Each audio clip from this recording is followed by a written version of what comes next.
Hello once again. Now this song is or was unofficially America's second national anthem, known by a whole generation. And it ran for an incredible 8.5 minutes and held the record for the longest song for 49 years, right up until the early 2000s. And it's a song full of symbolism, starting with the mourning of Buddy Holly, Big Bopper, and Richie Valens dying in an airplane crash, which coincidentally happened 10 years before the song was written, when America found itself in a huge crossroads. America went to the moon, apparently, and Kennedy was assassinated in mysterious circumstances, may I say, and the Vietnam War was deeply unpopular and heavily criticised by the young, who collectively stood against it and won the day, eventually. Don McClain, by the way, was very anti-war and spun his song in a web of intrigue and mystery. And the song has been covered by many people, including Madonna and Weird Al Yankovic, who used it in his Star Wars parody. Well worth a watch, I can assure you. And it was applauded by Don McClain, as they were great friends.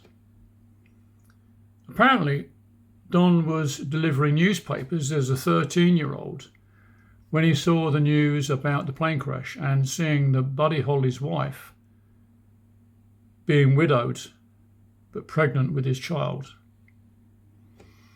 However,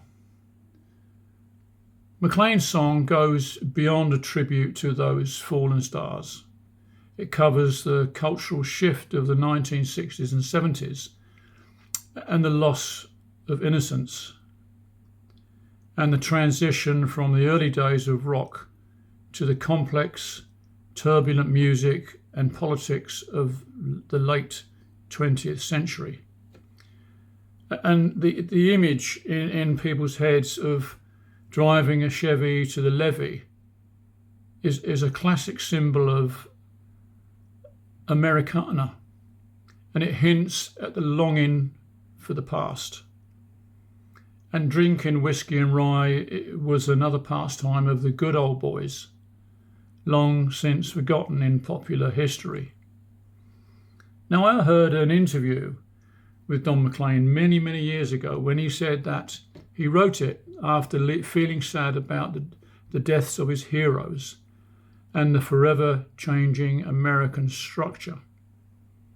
And he never expected it to be any sort of hit, let alone the massive one that it was, and his rise to fame, that he certainly wasn't ready for and didn't embrace it by any means.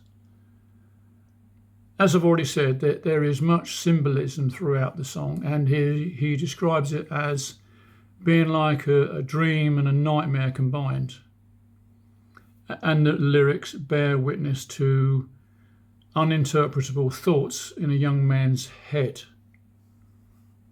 And I must mention before I go his other massive hit called Vincent, a song about Vincent van Gogh, which is another absolute masterpiece and deserves a listen.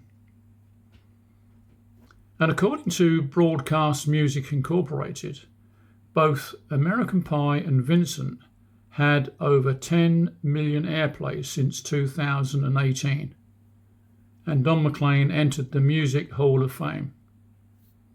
Not bad for a man who didn't seek fame, but found it accidentally with his iconic song. Before I go, may I please ask you to like and subscribe, as it helps the algorithm spread the word.